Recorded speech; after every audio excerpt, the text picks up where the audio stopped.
Welcome everyone, this is तरुण लावत और आज हम फिर से पढ़ने जा रहे हैं एक और नया topic related to chapter Newton's law of motion. Right, तो अभी तक हम लॉज डिस्कस कर चुके हैं, हमने इम्पल्स के बारे में जाना, हमने based on Newton second law and impulse बहुत सारे क्वेश्चन करे। आज हम पढ़ेंगे कनेक्टेड मोशन। और कनेक्टेड मोशन पढ़ने से पहले हमको जाननी है एक टर्म जिसको हम बोलते हैं टेंशन। ठीक है, तो what is tension? Tension is basically a force, ठीक, force developed across a string or a wire और अ रोप, राइट, और अ स्प्रिंग। ठीक है, तो tension is basically force develop across a string or a wire और अ रोप और अ स्प्रिंग। राइट, ये बात समझ में आई? देखो, हमने अभी तक क्या पढ़ा है भाई कि फोर्स के बारे में हमने बहुत कुछ जाना है। राइट, ओके, तो देखो, let's suppose this is a wall, है ना, और मैंने इस पर एक रस्सी को बांधा है, रोप को बांधा, और इस तरीके से मैं इसको पुल कर रहा हूँ, या कोई भी बंदा है वो इसको पुल कर रहा है। राइट, व्हेन यू पुल, मान लेट्स सपोज आपने इस पर एफ फोर्स लगाई, ठीक है। अब क्या होता है, देखो, जो पार्टिकल्स होते हैं भाई, हर चीज़ मैटर से बनी हुई है, एटम से एंड मॉलिक्यूल से। ठीक है, तो मान लो जैसे लेट्स सपोज मैं एक लेयर बना रहा हूँ एटम की, है ना, तो रोप में क्या है, पार्टिकल्स हैं। ठीक, अब जैसे ही क्या होता है, आप इसको खींचते हो तो क्या होता है, पार्टिकल्स के बीच में क्या आती है, दूरी बढ़ती है। अभी जो एटम्स हैं हमारे, एटम्स के बीच में एक बड़ी ही बेहतरीन फोर्स होती है, ठीक है, इंटरमोलिकुलर अट्रैक्शन फोर्स बोलते हैं। इसका इलास्टिक बिहेवियर होता है ना, जैसे ही आप पार्टिकल्स के बीच के डिस्टेंस बढ़ाओगे तो पार्टिकल्स वापस आने के लिए क्या करेंगे, फोर्स लगाएंगे। जैसे इलास्टिक बिहेवियर बोलते हैं इसको। जैसे रबर को आप खींचते हो तो वापस जाने के लिए फोर्स लगाती है, ऐसी पार्टिकल्स जो होते हैं, जैसे उनके बीच में कोई चीज़ फोर्स लगती है, उनकी दूरी बढ़ाने की कोशिश करती है, तो वापस आने के लिए क्या लगाते हैं, फोर्स लगाते हैं। तो जैसे ही हम इसको रस्सी को खींचते हैं तो सारे पार्टिकल्स के बीच में क्या हो जाती है, एक एक्सटेंशन की फोर्स डेवलप होती है। तो उसको वापस अपनी पोजीशन को रीगेन करने के लिए वो क्या करते हैं, एक रिफॉर्मिंग फोर्स लगाते हैं। ठीक है, तो उसकी वजह से क्या होता है, हम बोलते हैं स्ट्रिंग में एक फोर्स डेवलप होगी जिसको बोलते हैं टेंशन। राइट, तो मैंने इस पर फोर्स लगाई तो ये स्ट्रिंग खींचेगा नहीं। मतलब कि क्या हो रहा है, अगर मान लो फॉर एग्जांपल मैंने किसी बॉडी पे फोर्स लगाई और वो बॉडी नहीं चली, इसका मतलब क्या है, मेरी फोर्स को कैंसिल आउट करने वाली कोई वहाँ पे फोर्स मौजूद है ना, मैंने अप्लाइड फोर्स है जो मैंने अप्लाई करी, और यहाँ पे क्या है, एक रिस्टोरिंग फोर्स ऑलरेडी मौजूद है कोई ना कोई, है ना, जो इसको जाने नहीं दे रही है बॉडी को। ठीक, इसका मतलब मैंने अगर इसको खींचा, ठीक, वॉल से स्प्रिंग रस्सी को खींचा और रस्सी आगे बढ़ नहीं रही है, इसका मतलब उतनी फोर्स वापस लग चुकी है। यानी कि रस्सी क्या करती है, वापस आने के लिए एक फोर्स लगाती है जिसको हम बोलते हैं टेंशन। अब जब टेंशन की बात करोगे आप, टेंशन जो होती है वो दोनों एंड्स पे डेवलप होती है। यानी कि अगर इधर से वो पीछे जाने के लिए फोर्स लगा रही है तो इधर से वो आगे की तरफ फोर्स लगा रही होगी। आप खुद सोचो, मान लो लेट्स सपोज दो बंदे हैं, उन्होंने इस रस्सी को पकड़ा हुआ है, ठीक, और दूसरे वाले बंदे ने सिर्फ होल्ड किया है और इधर वाला बंदा खींच रहा है ना। इस वाले बंदे ने तो सिर्फ रस्सी को होल्ड करके रखा हुआ है और ये वाला बंदा क्या कर रहा है, खींच रहा है। लेकिन फोर्स तो लगा दी उसने, और वो क्या हो रहा है, रस्सी मूव नहीं कर रही है। ठीक है, तो क्या महसूस होगा, इस वाले बंदे को तो ये महसूस होगा कि टेंशन पीछे है ना, उसके हाथ पे जोर पड़ रहा है, वो खींच रहा है लेकिन खींच नहीं रही है, इसका मतलब रस्सी आगे नहीं बढ़ रही है, इसका मतलब क्या है, उसमें टेंशन है जो कि पीछे की तरफ है। और जिस बंदे ने यहाँ पकड़ रखा है उसको क्या महसूस होगा कि रस्सी उधर जाने की कोशिश कर रही है। ठीक है, ठीक है, तो इधर वाले बंदे को रस्सी में इधर की तरफ फोर्स महसूस होगी, यानी रोप के अंदर एक फोर्स महसूस होगी, ठीक, और उधर वाले बंदे को इस डायरेक्शन में। जो टेंशन होती है वो दोनों एंड्स में डेवलप होती है। राइट, एक सिंगल एंड पे नहीं होगी। इसको और मैं बहुत अच्छे एग्जाम्पल से समझाता हूँ। लेट्स सपोज कि स्प्रिंग है, आप स्प्रिंग को यहाँ को बंदे ने एक एंड पकड़ लिया और दूसरे बंदे ने उसको एंड को खींच दिया। ठीक, अब क्या होगा, स्प्रिंग, ये बताओ, वापस आने के लिए इधर से खाली इधर से फोर्स लगाएगा, उधर से वापस आने के लिए फोर्स नहीं लगाएगा। राइट, तो दोनों तरफ से लगाएगा ना स्प्रिंग। तो अपनी लेंथ को, अगर उसके लेंथ को तुमने एक्सटेंड कर दिया तो वापस आने के लिए दोनों तरफ से ही तो फोर्स लगाएगा। ऐसा थोड़ी ना, इस तरफ से खींचा है तो इधर से वापस आने की फोर्स लगाएगा, और इस तरफ से खींचा है तो इधर से वापस आने की फोर्स लगाएगा। ऐसा नहीं है ना पॉसिबल। तो स्प्रिंग जैसा बिहेवियर दिखाता है, वैसा ही बिहेवियर क्या दिखाती है, टेंशन की फोर्स। राइट, तो tension develops at both the ends. Right, दोनों तरफ से सेम फोर्स डेवलप हो जाती है, रिस्टोरिंग फोर्स, उसको हम बोलते हैं टेंशन। राइट। अच्छा तो अभी हम टेंशन के ऊपर पहले एक दो क्वेश्चंस करेंगे, राइट। चलिए तो हम एक एग्जांपल लेते हैं पहले। चलो एक क्वेश्चन करते हैं। सवाल क्या है देखो, हाँ तो हमारे पास क्या है, एक 2 मीटर की स्ट्रिंग थी और उस पर 6 kg का मास लटका हुआ था। हमने क्या किया, बिल्कुल मिड पॉइंट से उसके 15 न्यूटन की फोर्स लगा के उसको खींचना शुरू किया। खींचते गए खींचते गए खींचते गए, ठीक है। और फिर एक ऐसी कंडीशन आ गई, ये खींचना बंद हो गया, यानी कि वापस लगने वाली फोर्स क्या हो गई है, बराबर हो गई है, ठीक है। मतलब हमने 15 न्यूटन से इसको खींच रखा है और सिस्टम क्या है, इक्विलिब्रियम में है, मतलब आप कोई किधर भी मूव नहीं कर रहा है, ठीक। तो आपसे पूछा ये थीटा बताओ, राइट। तो देखो क्या करेंगे हम इसमें। सबसे पहली बात देखते हैं, देखो मान लो ये कोई बॉडी m मास की है और ये अर्थ पे रखी हुई है, राइट। ये छोड़ो, ये हवा में है ना। तो इस पर अर्थ की फोर्स लग रही होगी ग्रेविटी की, है ना। नीचे अर्थ इसको F4 से क्या कर रहा है, पुश कर रहा है ना। और उस फोर्स से कहाँ जा रही है, नीचे जा रही है। और फोर्स का फॉर्मूला होता है मास इंटू एक्सेलरेशन। तो देखो इस बॉडी का मास अगर m है तो नीचे की तरफ जो एक्सेलरेशन होता है वो एक्सेलरेशन ड्यू टू ग्रेविटी उसको बोलते हैं हम g। तो इस पर लगने वाली फोर्स नीचे कितनी है, mg, राइट। अब ये मास कहाँ पहुँच गया, ये मास यहाँ पे आ गया नीचे ग्राउंड पे।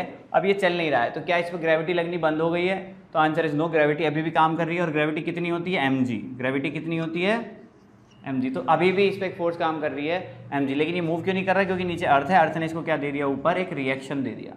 क्या दे दिया, एक रिएक्शन दे दिया। For every action there is equal and opposite reaction, यानी कि ग्रेविटी ने इसको खींचा, इसने अर्थ को दबाया mg फोर्स से, और जैसे इसने अर्थ को mg फोर्स से दबाया, अर्थ ने इसको उतनी ही फोर्स से क्या करा, वापस एक फोर्स दी, जिसको हम बोलते हैं रिएक्शन की फोर्स, राइट।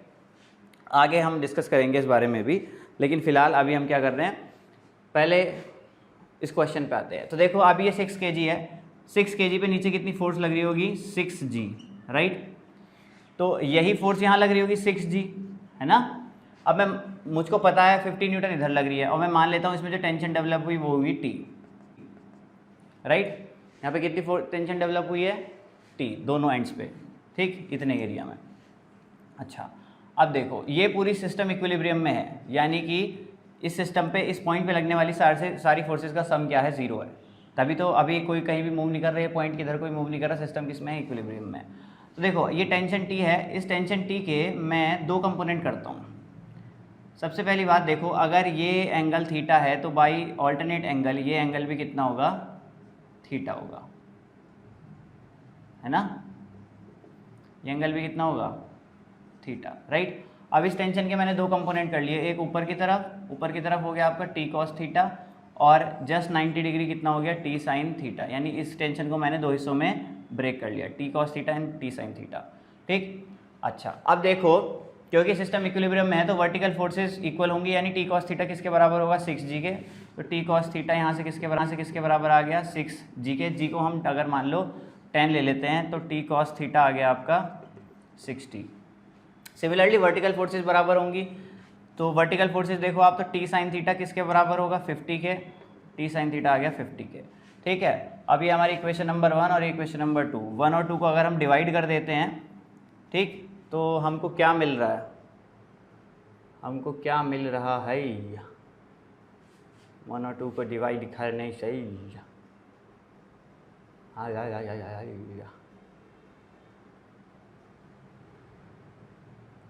तो 1 और 2 को देखो अगर हम डिवाइड करते हैं तो कर देते हैं डिवाइड, टेंशन कैंसिल आउट हो जाएगी, आ गया tan theta is equals to 60/50, right. नहीं ये 2 को 1 से डिवाइड कर देते हैं, चलो यार ये लिख लो, cos theta upon sine theta is equals to कितना आ गया, 6/5, यानी कि tan थीटा कितना आ गया, tan थीटा आ गया आपका 5/6, तो थीटा आ गया tan इनवर्स 5/6, राइट। तो this is the required answer. हमसे थीटा की वैल्यू पूछी थी, हमने निकाल ली। एक बार फिर से रिपीट करता हूँ, हमने क्या किया, इधर को तो 6g फोर्स लग रही है, वो हमने मास से पता कर ली, 50 न्यूटन हमको इधर दे रखी है, इधर हमने मान लिया रूप में फोर्स कितनी डेवलप हो रही है, टी। अब ये एंगल थीटा है तो ऑल्टरनेट एंगल से ये भी थीटा हो गया, ये थीटा हो गया, तो इस टी के मैंने दो कंपोनेंट कर लिए, एक टी कॉस थीटा और एक T sine theta. Vertical component बराबर होंगे और हॉरिजॉन्टल कंपोनेंट बराबर होगी। क्यों बराबर होगी? क्योंकि ये पॉइंट किस में इक्विलिब्रियम में है, यानी किधर को भी मूव नहीं कर रहा है, इसलिए नेट फोर्सेस क्या है? बराबर है। ठीक है, अच्छा चलो ऐसा ही एक आध क्वेश्चन और करते हैं।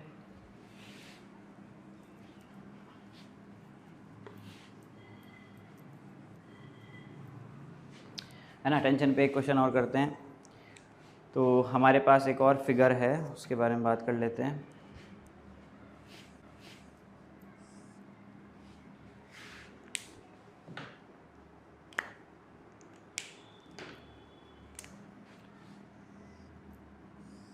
ये हमारी फिगर है, दिस इज़ एंगल 60 डिग्री, है ना। ये एंगल कितना है? 60 डिग्री।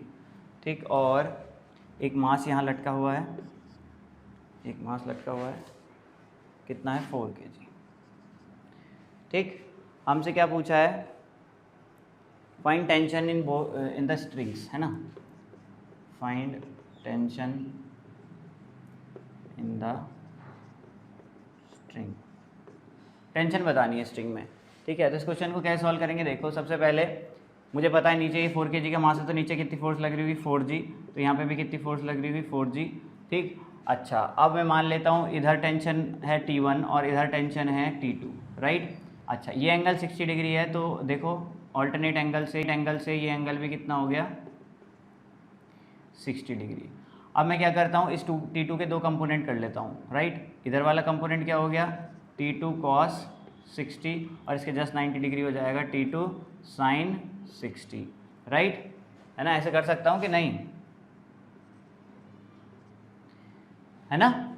अच्छा, अब क्योंकि मैंने इस T2 को दो कंपोनेंट में तोड़ लिया, T2 cos 60 and T2 sin 60, अब ये सारा सिस्टम इक्विलिब्रियम में, तो वर्टिकल फोर्सेस बराबर है, यानी T2 sin 60 किसके बराबर आएगा? 4g के, है ना, 4g के।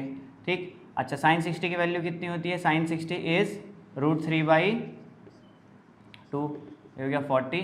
तो T2 की वैल्यू आ गई हमारे पास, इधर इसको पुट कर देते हैं, तो ये आ गई हमारी 80/√3 न्यूटन, है ना। सिमिलरली ऐसे ही T1 निकाल लेते हैं। देखो T1 किसके बराबर होगी? T2 cos 60 के, तो T1 की वैल्यू कितनी आ गई? T1 is equal to T2 cos 60। T2 की वैल्यू कितनी है?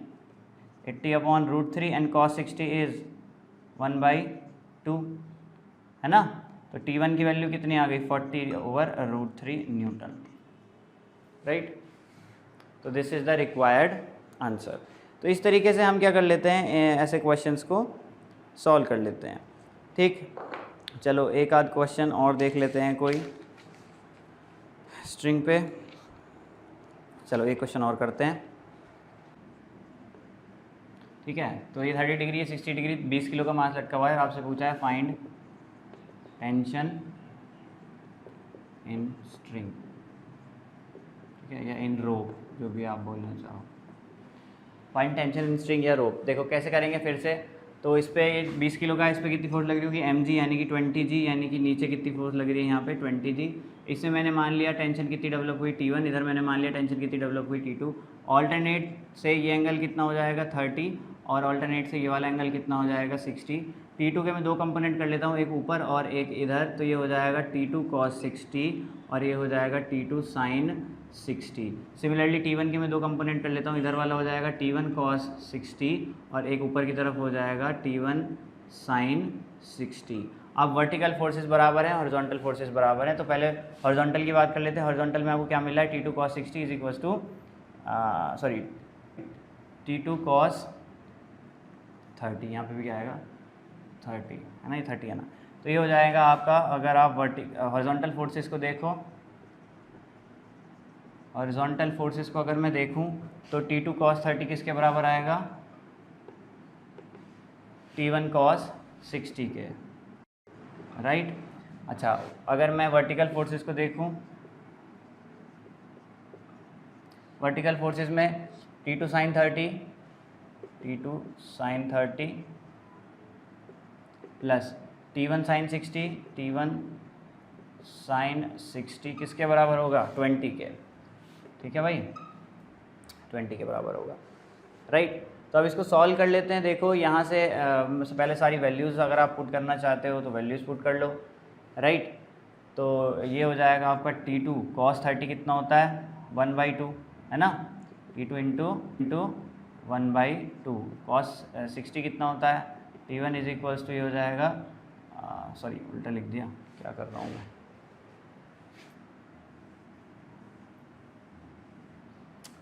इधर लिख देता हूँ चलो। हाँ तो देखो T2 cos 30 हो गया आपका √3/2 और इक्वल्स टू T1 cos 60 हो गया आपका 1/2, तो 2 से 2 कैंसिल हो गया, तो T1 is equals to T2 √3, है ना। अब इसको सॉल्व कर लेते हैं। तो T2 sin 30 कितना हो जाएगा आपका 1/2 एंड देन T1 sin 60 कितना हो जाएगा √3/2 इज इक्वल्स टू 20।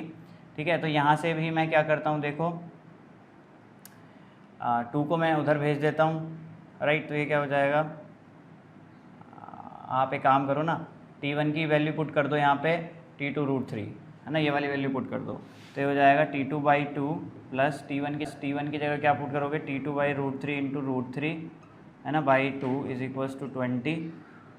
तो आंसर क्या आया हमारा T2/2 plus T2 3/2 is equals to 20। तो फाइनली हमारे पास देखो क्या आया, ये आ गया जी आपका हाँ ठीक है चलो करते हैं। तो ये आ गया 2T2 इज इक्वल्स टू 20, यानी कि T2 की वैल्यू कितनी आ गई 2T2 इज इक्वल्स टू 20। तो T2 की वैल्यू आ गई हमारे पास 10, T2 की वैल्यू 10 आ गई 10 न्यूटन। तो T1 की वैल्यू कितनी आ गई, T1 की वैल्यू आ गई 10√3 न्यूटन। तो इस तरीके से हम इन चीज़ों को सॉल्व कर लेते हैं, है ना। तो क्या मैंने कोई गड़बड़ तो नहीं की भाई, क्या हमने, हाँ देखो हमने गड़बड़ करी, ये 20G था ना, ये यहाँ पे 20G आएगा भाई, यानी कि 200 200 200 200 200 ये आएगा 100, राइट। तो ये आ गया 100 एंड T2 आ गया हमारा 100 और T1 आ गया आपका 100√3 न्यूटन। यहाँ पुट कर दिया ना इसको, 100 को यहाँ पे पुट कर दिया, राइट। तो इस तरीके से हम क्या कर सकते हैं, टेंशन के क्वेश्चंस को सॉल्व कर सकते हैं, राइट। चलिए आगे बढ़ते हैं, अब हम पढ़ेंगे connected motion, right. Connected motion के कुछ क्वेश्चंस करते हैं।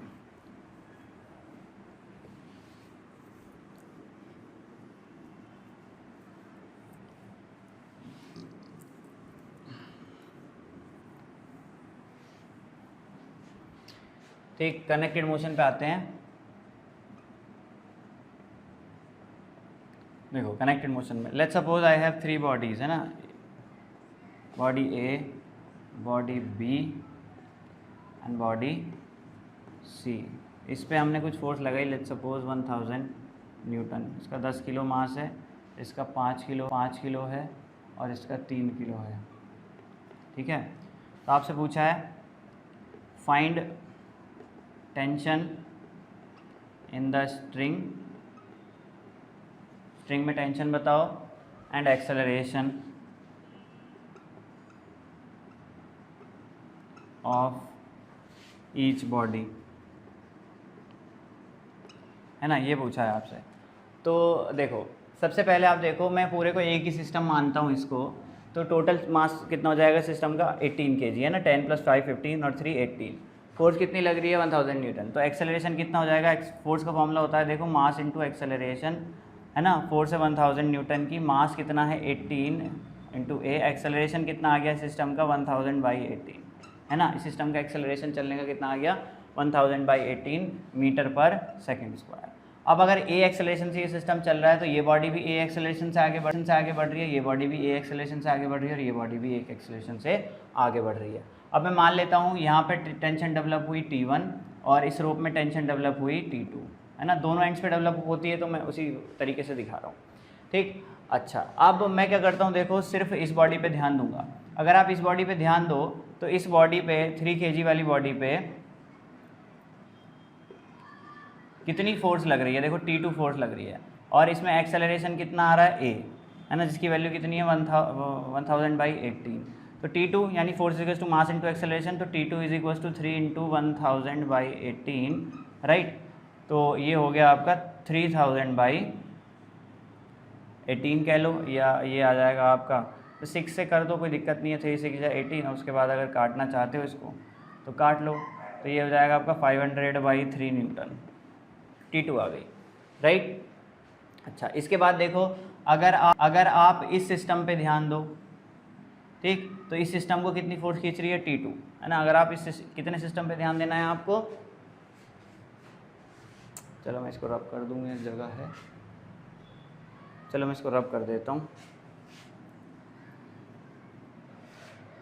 हाँ, तो अगर आप इससे खाली इतने सिस्टम पे ध्यान दो, तो इतना सिस्टम क्या है, 5 kg, और उसके पीछे क्या लगा हुआ है, 3 kg, यही तो हो रहा है ना। 5 kg और उसके पीछे क्या लगा हुआ है, 3 kg, और इसको खींचने वाली फोर्स कितनी है, T2, है ना। इस सिस्टम का एक्सेलरेशन कितना है, A 1000/18। तो T2 is equal to mass into acceleration, यानी कि 8 इंटू मास, तो 8 हो गया, 5 + 3 8 इंटू 1000/18, राइट। तो ये हो गया आपका 8000/18। इसको आप कैंसिल आउट कर लो 2 से, तो ये कितना हो जाएगा, 4000/9 न्यूटन, राइट। तो इस तरीके से हम क्या कर सकते हैं, इन क्वेश्चंस को भी सॉल्व कर सकते हैं, कनेक्टेड मोशन वाले क्वेश्चन को, राइट। चलो आगे बढ़ते हैं, एक और कनेक्टेड मोशन का क्वेश्चन करते हैं।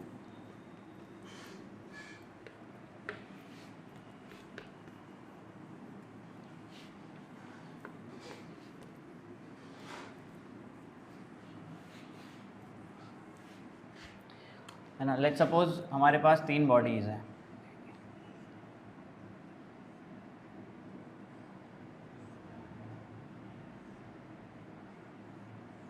है ना, A body, B and C।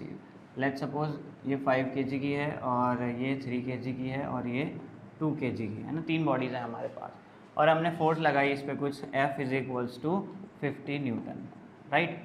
तो हमसे पूछा गया है find force applied by A on B and force applied by B on C। ये सवाल है, यानी कि हमसे क्या पूछा गया है कि A ने B पे कितनी फोर्स लगाई और B ने C पे कितनी फोर्स लगाई, इसके बारे में इन्फॉर्मेशन प्रोवाइड करो, ठीक। तो कोई दिक्कत नहीं, कोई टेंशन नहीं लेनी, पहले पूरे को एक सिस्टम मान लिया हमने, पूरे को एक सिस्टम मान लिया, तो इसका कुछ सर्टेन एक्सेलरेशन होगा, force is equals to mass into acceleration, acceleration is equals to F/m।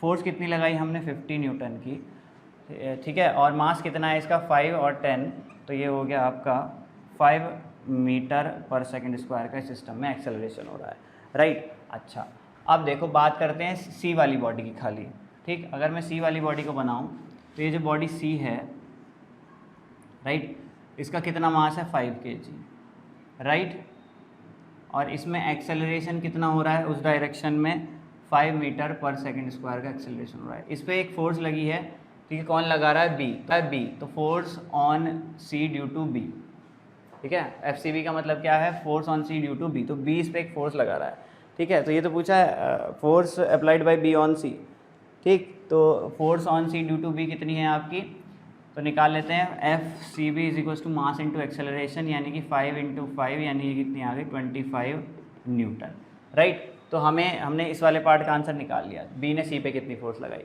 अब बात करते हैं इस वाली बॉडी की, जो हमारी बॉडी है B बॉडी की बात करते हैं। इसका मास कितना है हमारे पास, 3 kg का मास है, राइट।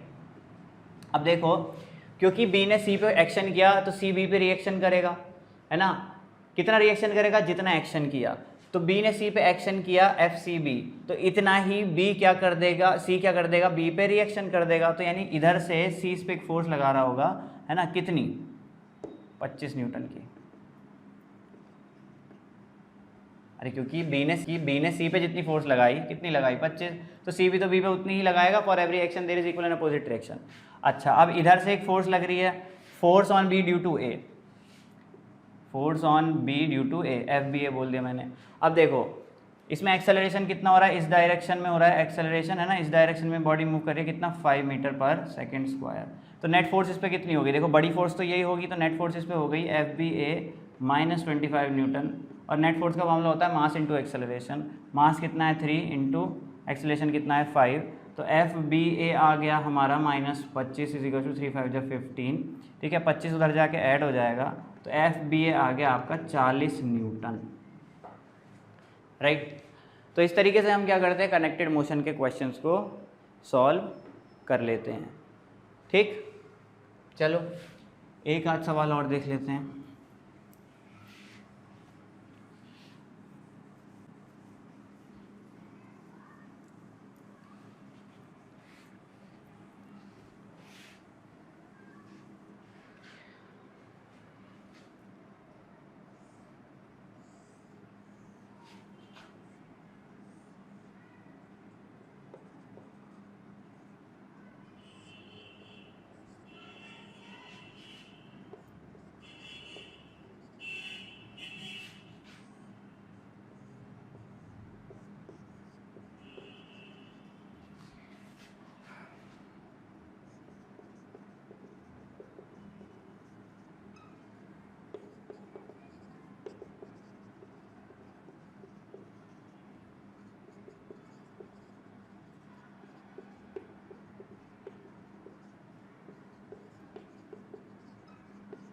आपसे क्या पूछा गया है, find tension and acceleration in the system, right. तो देखो वे फ्रिक्शनलेस सरफेस है, ये दो पुली लगी हुई हैं और इस तरीके से क्या ये तो सिस्टम ऐसे इधर को चलेगा इधर को चलेगा, ठीक है। तो मैं सोच लेता हूँ पहले, देखो इधर ज़्यादा मास लटक रहा है तो मैं मान लेता हूँ, है ना, ये 2 kg का है, ये 8 kg का है, ये 4 kg का है, तो मैं मान लेता हूँ इधर को सिस्टम चलेगा, यानी सिस्टम का एक्सेलरेशन ऐसा होगा, ए इधर ए नीचे चलेगा और ये एक ऊपर चलेगा। अब फोर्स का डिस्ट्रीब्यूशन करते हैं। देखो इस पर नीचे को अर्थ कितनी फोर्स लगा रहा होगा 4G, mg लगाता है ना, इस पर भी नीचे अर्थ पुल कर रहा होगा कितनी फोर्स से 2G, राइट, ठीक। अब मैं मान लेता हूँ इसमें टेंशन डेवलप हुई T1, तो टेंशन तो दोनों तरफ ही डेवलप होती है, इसमें टेंशन डेवलप हुई T2, दोनों तरफ ही डेवलप होगी रोक के, ठीक। अब मेरा काम क्या है, मुझे बनाना है FBD, फ्री बॉडी डायग्राम, ठीक है। फ्री बॉडी डायग्राम कैसे बनाते हैं हम, FBD का मतलब क्या है, फ्री बॉडी डायग्राम, राइट। तो चलो यहाँ बना लेता हूँ FBD ऑफ, पहले बनाता हूँ 4 kg का FBD बनाता हूँ मैं, राइट। 4 kg का FBD जब मैं बनाऊंगा तो देखो ये 4 kg है, इस पर एक फोर्स कितनी लगी नीचे 4G और एक फोर्स ऊपर लगी T1, एक्सेलरेशन है इसका नीचे, राइट। अच्छा तो अब देखो क्योंकि बॉडी नीचे जा रही है तो बड़ी फोर्स तो 4G हुई, छोटी फोर्स T1 हुई, तो नेट फोर्स कितनी आ गई 4G - T1। नेट फोर्स का फॉर्मूला क्या था, मास इंटू एक्सेलरेशन, तो मास कितना है 4 और एक्सेलरेशन कितना है A, तो ये हो गया आपका 40 - T1 = 4 है, इक्वेशन नंबर 1। ऐसे ही फ्री बॉडी डायग्राम में बनाता हूँ 2 kg वाले का, ठीक है। तो ये 2 kg की बॉडी है, 2 kg की बॉडी में ऊपर कितना फोर्स लग रहा है T2, नीचे कितना फोर्स लग रहा है 20G, राइट। नीचे कितनी फोर्स लग रही है 20G लग रही है, एक्सेलरेशन हो रहा है ऊपर, यानी कि बड़ी फोर्स कौन सी है T2, तो नेट फोर्स कितनी होगी T2 - 20G = मास कितना है 2 और एक्सेलरेशन कितना है A, यानी कि ये हो गया T2 2G, T2 - 20 = 2A, this is equation number 2। अच्छा इसी तरीके से मैं 8 kg वाले का फ्री बॉडी डायग्राम बनाता हूँ, तो FBD ऑफ 8 kg, इसका फ्री बॉडी डायग्राम बनाएंगे तो हमको क्या देखने को मिलेगा, देखो ये 8 kg की बॉडी है, ठीक है। इधर फोर्स लगी है T1, इधर फोर्स लगी है T2, लेकिन सिस्टम इधर A एक्सेलरेशन से मूव कर रहा है, ठीक है।